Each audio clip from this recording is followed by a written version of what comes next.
What's up, peeps? Earlier, we talked about my dream scenario of how Survivor Series should turn out. Now, it's why it makes sense. Right after this.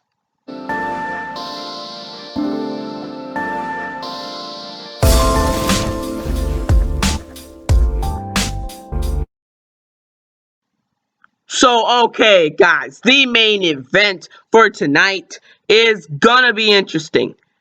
Kevin Owens has gotten thrown into the Seth Rollins and Big E storyline. Kevin Owens faces Seth Rollins tonight. If my theory is correct, Seth Rollins wins tonight. And if my theory is also correct, the final Raw before Survivor Series when Seth faces Big E, Seth will win the WWE Championship. If my theory is also correct, then he will go on to face Roman Reigns at Survivor Series. Let's break this down. So in the ladder match a few weeks ago, had Seth Rollins, Rey Mysterio, Kevin Owens, and Finn Balor. Finn Balor, I don't know if Rey Mysterio should have won, but Finn Balor or Kevin Owens could have easily won that. Why Seth Rollins? Why Seth Rollins get an opportunity at the WWE Championship? Why did Seth Rollins tease becoming WWE Champion again? Why is it that it's Seth versus any of the other men in that ladder match? Why? Also, why? Why did they mention the Shield on the bump? That's another thing.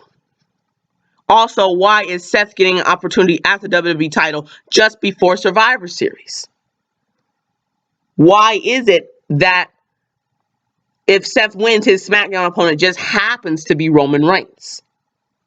Why is it that they tease Seth versus Roman on the bump with Paul Heyman? All of these elements come together, and this is why it makes sense, because this is, I know the whole Dean Ambrose thing is so unlikely. Just forget that. Let's just focus on the main match here. Dean Ambrose, I think he had to enter himself in some sort of alcohol program or something like that. And then also, not only that, he's still in AEW. He's not out until January 2022, mid-January 2022. So, but he did say on an interview that he would at least listen to what WWE has to say for a return idea. It's not like he's completely shut them down. It's still a long living rumor that anybody in AEW is forbidden for coming back to WWE, but I don't know.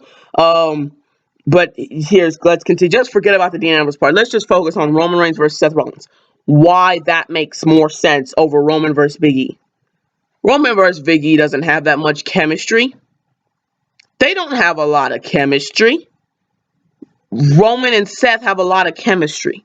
All Roman Reigns' big matches have deep storylines attached to them. Just look at his storyline with Edge. The whole 10-year come around full circle, win the title back after he was forced to give it up thing. Then you got the John Cena in-depth storyline. That was in-depth because Cena wanted to become a 17-time world champion, beating Ric Flair. That was deep. They had a feud before, which made this feud even deeper. Okay. Then you got the Uso storyline, that time when Jimmy Uso first came back and they were, Jimmy didn't want to acknowledge Roman Reigns. All these deep storylines. What else? There are some other deep ones I just can't think of right now. But anyways, like I was saying, all Roman storylines are deep. With that being the case, Seth Rollins is deep. They talked about all the history with Seth Rollins. They talked about all of that history with Seth Rollins. Here's what happened. Check it out. It's so weird. But check it out. Roman Reigns is going to stay champion. There's no doubt about it until Survivor Series. Probably not going to lose it until WrestleMania. Yeah. But anyways, I don't know how I feel about Brock Lesnar being the one, though. If that's the case, whatever. We'll dive into that when it's closer to WrestleMania. We still have a lot of months to talk about until WrestleMania. As a matter of fact, we still have a lot of time to talk about until Royal Rumble. So, let's just focus on Survivor Series. Like I said, it's one of the more so overrated pay-per-views of the year, but this year I might enjoy it. Anyways, back to what I was saying about this. It's added up well for Seth Rollins. It's just added up too well. Why is Seth getting an opportunity just before Survivor Series? Why is he facing Kevin Owens? Is that to elevate Seth? And then he can face Big E and seem like even more of a threat. Why did they mention Seth versus Roman on the bump? All these things. Which is why I really, because they were talking about, they were like, well, if Seth wins, he's going to face Roman for the Universal title if they both stay champion until Survivor Series. Roman's going to stay champion until Survivor Series.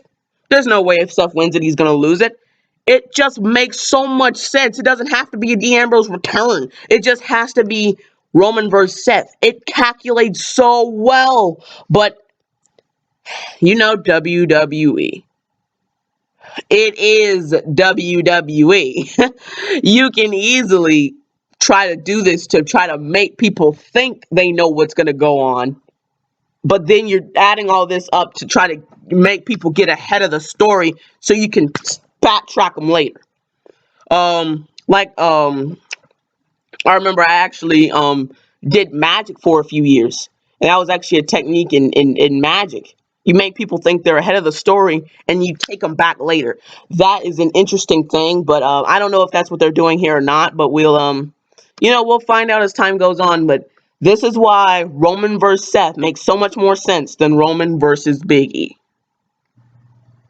Well, that's it for this video. Subscribe to the channel, share with friends, leave a like and a positive comment if you enjoyed, and follow me on Instagram at CoolBoyWrestling_extras. Link is in the description. See you next time, peeps.